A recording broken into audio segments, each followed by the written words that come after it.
Hey guys, what's up? Welcome back to my channel. So today we're back with episode 2 of the Women in Business series, and I'm joined by the lovely Deborah, who is a financial planning and analysis VP. She's also a solo home owner and a property investor.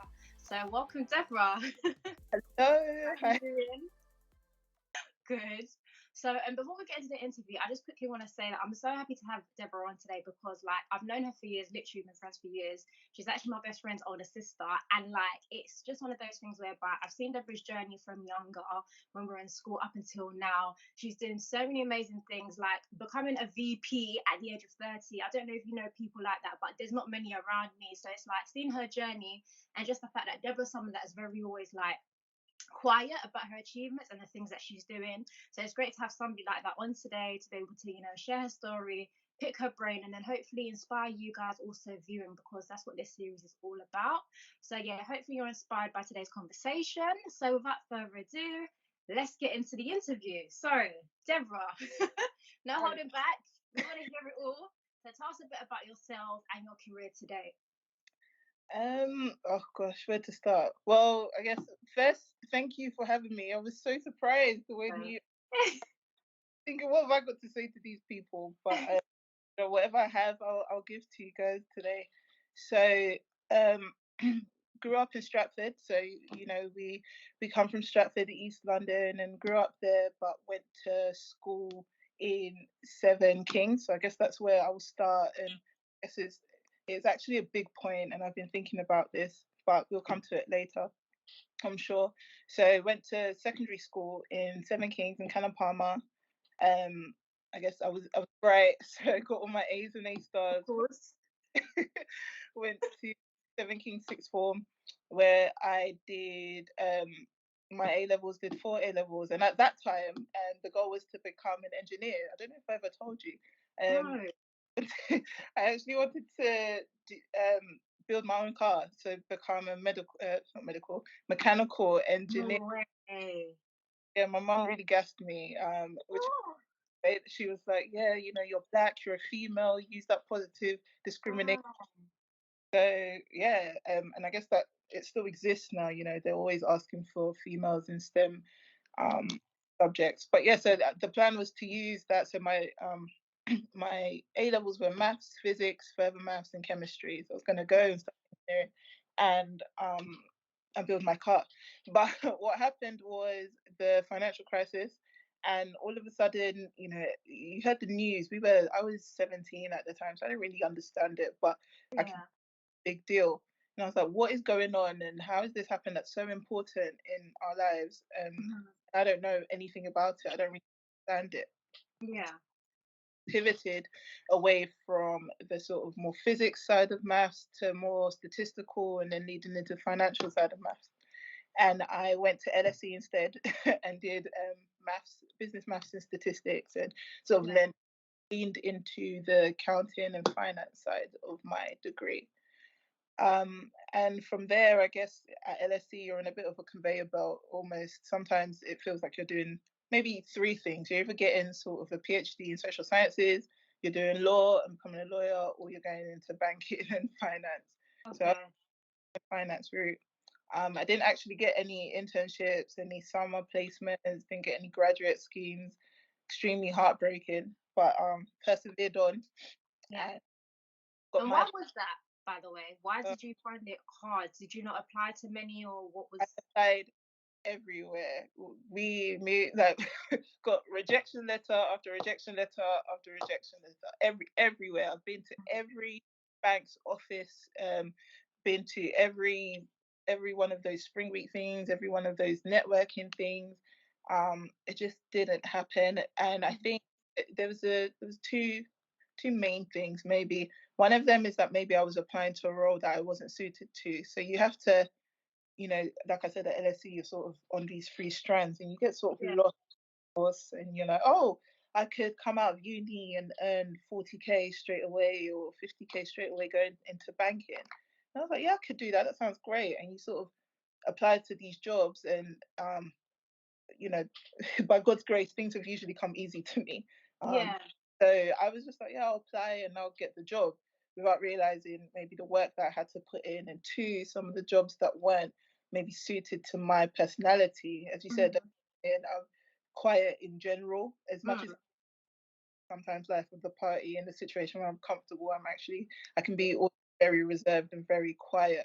True. So some of the roles that I wanted were like the glam, I was watching Scandal, I was watching but I want to be this woman that's, running a show, and, I'm sure I'll get there, but, I wanted to be on maybe like a sales team, and I didn't really quite have that personality. Or wanted to join one of the markets or investment banking teams, but I didn't do enough to understand the markets.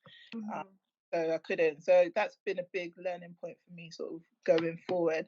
But eventually, I did manage to work my way into finance, in the finance department of an investment management firm.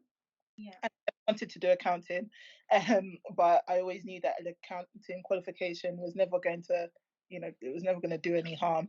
So, and I always wanted to do. I didn't want to do a master's. I did want to do some sort of postgraduate qualification or do something more than just my degree. So luckily, I got a job where they offered to pay for my study support, and qualified as an accountant there, and then moved into the financial planning and analysis role that you mentioned. And I've been doing it for about 6 years now. So I moved from my previous company about 2 years ago, and now I've been in that I'm in for 2 years. And yeah, that's how I got here. Like, it's mad because that's not even that long when No, you think about it. I Like you just managed to, like, it was slow to start off with in terms of getting that initial role, but then once you were in there, like you were in there, yes. and you just moved on so quickly, you progressed so quickly. Yeah. So I guess I was gonna ask a bit later on, but then I guess what I want to pull out is if, like, speaking to the audience now, for those interested in your field, I guess what advice would you give them then, I suppose, like in terms of like progressing on in that field, and like, the kind of things that they should be doing to make sure they're in the best position? Yeah.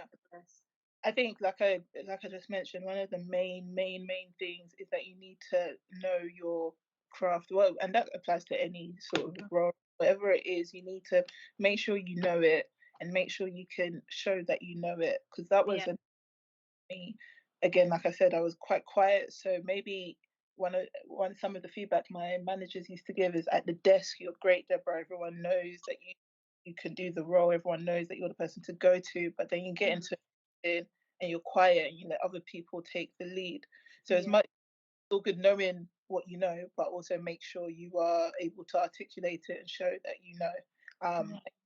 The situation, like I said, when I was applying for those roles, I went through so many.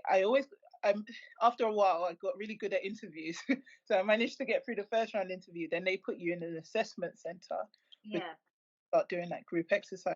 And again, I might know the stuff, but if other people in the group were able to be louder or able to show better that they knew, sometimes the loudest do win. And I'm not shout it out, but just that you're backing yourself and you're confident in what you know, and that confidence will come through having in-depth knowledge of your field. Always be prepared, always take the opportunities given to you, and take it with both hands. That I had the opportunity to, or they paid for my study support, they paid for my accounting qualification. Take that opportunity if your company is offering something like that, whatever they're offering to do, and do it as best as you can, so that you use it to your advantage. So those are definitely the key things that helped me so far, and sort of to be intentional, set your goal, and do your best to achieve it. Okay, no, that's really good advice. Thank you. So, all right, so we've spoken a bit about your career now, what you're doing in work. Let's talk a bit about property. So, currently you have 2 properties. So, tell us about that. Like, both sides, home ownership and then also investing. Yeah. So, I guess getting into property was, and you will know this as well, is actually mostly down to the church that we go to. Pastor Matthew is always very into property and just investing and building something for himself in general. And we'd been hearing it from very young, when we joined. So, and then obviously having parents that took that on. that helped me to sort of actually know that this is something that I wanted to do. Yeah. Um, so yeah, I guess it's all about the people around you. So the Mm. church, parents, and then also there was a family friend who was into property, and he was so willing to um, help me and my family with that as well. So I bought my first property. I want to say 2015, 16. So I would have, so that was when I was sort of 25. Yeah. Um, one bed here in Dagenham. And it was just again, thank God he put the right people around me, so I was able to have that managed by the assistant. Bought it and with very little problems. Luckily, um, I guess saving up, it was quite cheap at that time. So just saved up all my, my salary as much as possible through, Mhm. home, saving the bonuses. It's always Yeah. nice to get quite good bonuses in the financial services, and that year, at that time, you might think, oh, I want to buy, this bag or that bag. Yes. Could do, you could do, but instead, so I decided to save that, and yeah, I was able to purchase that property then, and then we sold that one. So like I said, that was a one-bedroom flat, and then 3 years ago, bought I would call it a 2.5 bed, one of those where the box room is very small, but a three Yeah. bed house in Dagenham, and that one is rented out. And then last year, just before the pandemic, was able to complete on this house that we now live in, my sister and I. So yeah, so those are the two that I have. One that's been Yeah. rented, just generates cash flow, and then this one that we live in. Yeah. No, I love that because the fact that you bought your first property, you sold it not too long afterwards, which just goes to show again the whole value in buying property. So obviously you mentioned you're getting a monthly cash flow from the one you have now, but obviously you saw quite a lot of capital appreciation even in that period of time that you saw. Because I was surprised when you sold that property, Yeah, thinking you bought that the other day. yeah, Yeah, honestly, so yeah, it just goes to show that like honestly, property is just one of them things like even if you don't necessarily have an interest, you don't want to be this big time like property guru or whatever it is, just having that as one of the things that you have in your sort of like store, like one of your streams of income, I think is very crucial to be able to like have that something like that going on just because it just creates the way for many other opportunities and opens up so many doors because I'm sure that also you were able to release well no yeah, you sold actually yeah. but yeah you were able to use that money to put towards another investment which you mentioned so yeah that's amazing. So all right, so you've got the two properties. I was going to ask you actually about how you found like managing your money in order to be able to save capital for these properties. Obviously we know there's discipline there because you said you could have got the bags, spent bonuses Yeah. on things like that, but you said no in the short term.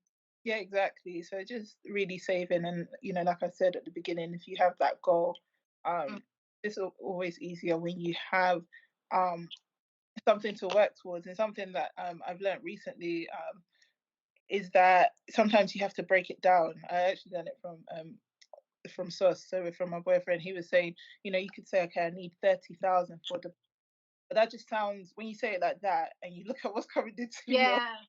your account each day, you're thinking, wow.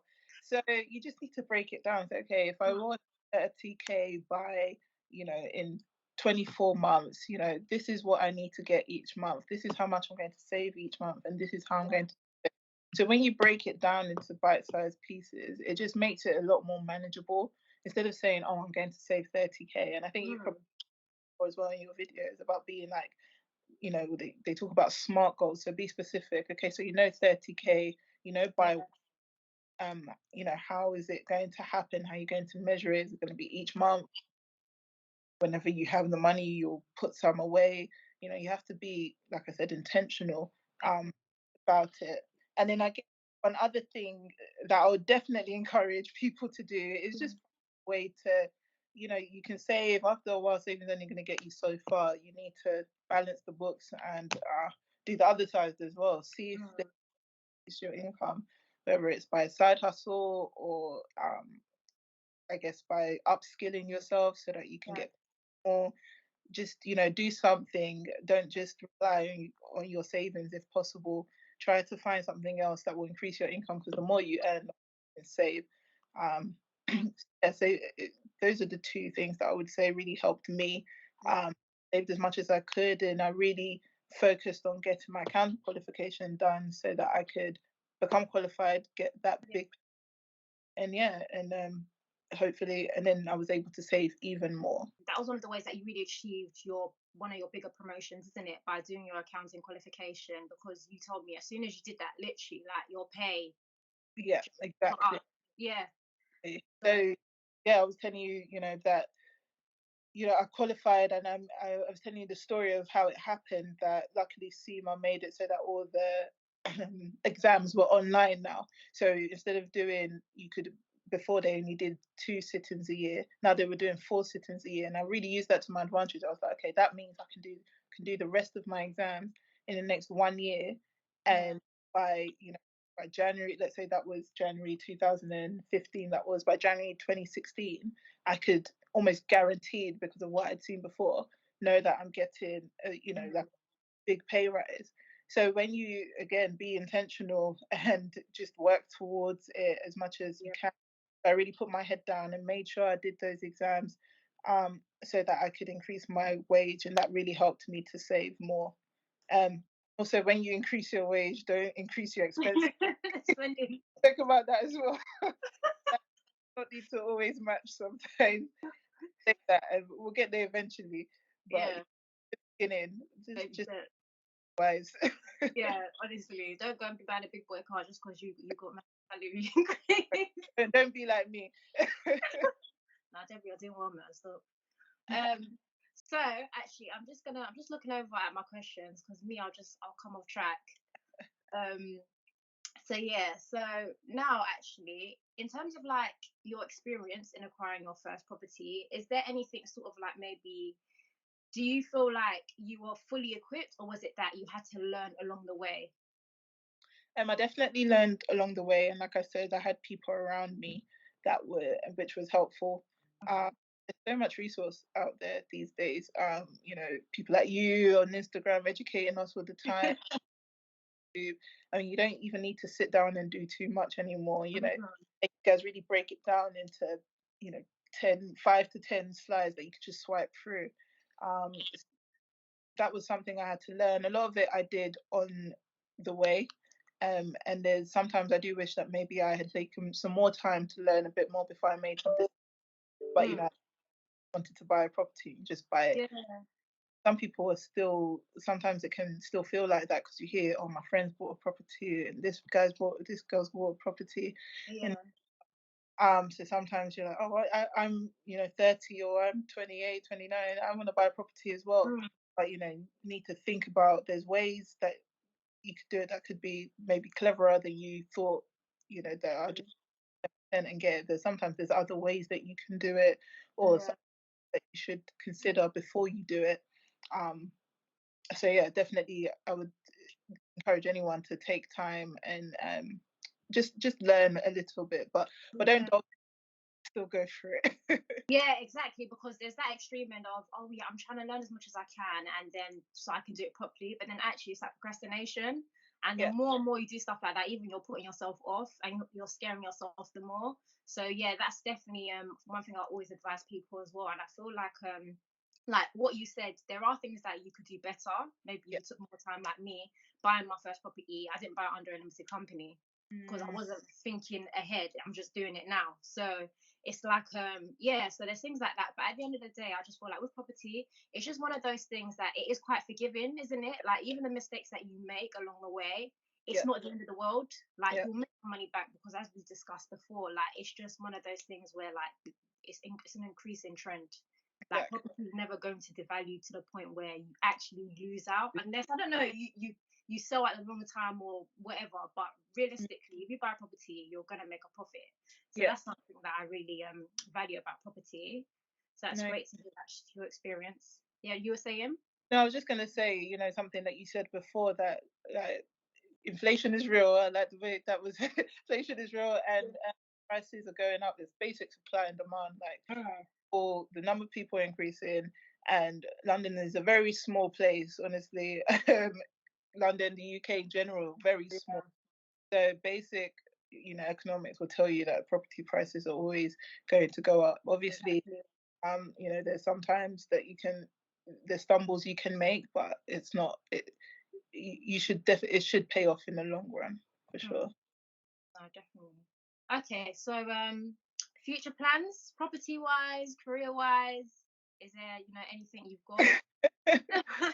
um, so in terms of property, I definitely um would like to go into sort of this buying undervalued or below market and maybe trying to do something to it. Mm, Not massive, maybe like just cleaning it up a bit.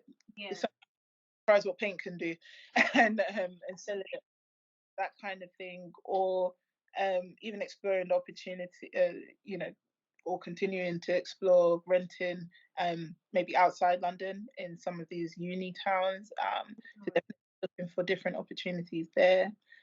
Also been trying to, because property is great. Also been looking at other ways to invest cash, like maybe in, you've been talking about the stock market recently as well, seeing ways that we could put money there as well. And then I guess in careers, just to keep progressing, mm, building, my confidence in my role, keep going, I guess, through different levels within my company, and yeah, just keep growing. You never want to stop learning. That's mm, the mm, so something to do. yeah. Um, is looking for, and I think 2020 really gave us the opportunity to do that. Like stock market was something I'm sure a lot of us weren't really interested in, and then 2020, Mm. It's the time. right, everyone's a stockbroker. So just being able to learn different things, and even like I said, within the property business, I didn't. Sometimes I feel like I was a bit handheld because I had all these people around me. So being able to learn that myself is also another thing that I'd look into. Yeah. No, that's all very good. Exactly what I'd expect to hear from you, Deborah. So yeah. Not bad. Wait. Um, so yeah, I think in summarizing or closing our interview, then I suppose like any final advice that you give to people career wise and also in terms of like building on, whether it's property investments or other investments, just, you know, overall advice. Yeah, I think the main thing that's helped me is the people in my life. So you want to be able to talk to the right people. You want to, and again, like we said, in this day and age, you don't even need to know these people. They're on YouTube, on Instagram. Just soak in all the knowledge that you can and put it into practice. I think sometimes they talk about like energy and law of attraction and all this stuff.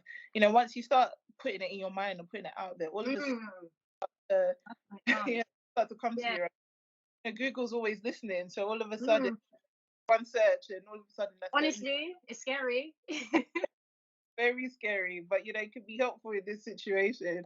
So just taking all the information around you, talk to the right people, soak in as much knowledge, be intentional about whatever you want to do. Make sure you really, give it your all and Yeah.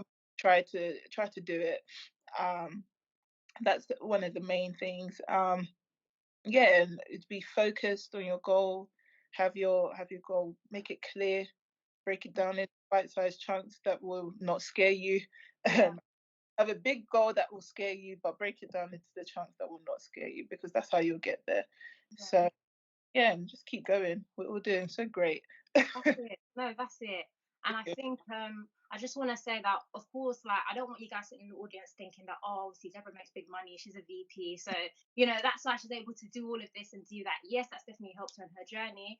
But at the end of the day, she's spoken all about like increasing your income, however that may be. So whether it's training to increase your income or even doing other side hustles, whatever it may be, get your money up. Like there's so many things that we can all do. We're not all the same, we're not all gifted in the same areas, but there's always something that we can do to increase our income and therefore our ability to save and invest. So yeah, I just wanted to add to that. But yeah, Deborah, thank you so much. It's been great having you on. I can't believe I even managed to get you on. I thought you might be a bit hesitant because like you stay off camera, you're just behind the scenes. I But do. yeah, it's been really good, and I'm sure everyone would have gained value from this session. And yeah, thank you again for coming. So It's been thank you awesome. so much for reaching out and thank you for doing videos. They're so helpful. So thank you. Oh, thank you. Right, so I'm going to leave Deborah's say socials. I'll put a link to her LinkedIn in the description box. So if anybody wants to reach out to her, please do so. Deborah will always be very helpful and supportive. So that's it from me. And yeah, thanks for watching, guys. Thanks, Deborah, again, and I'll catch you all later. Bye. Bye.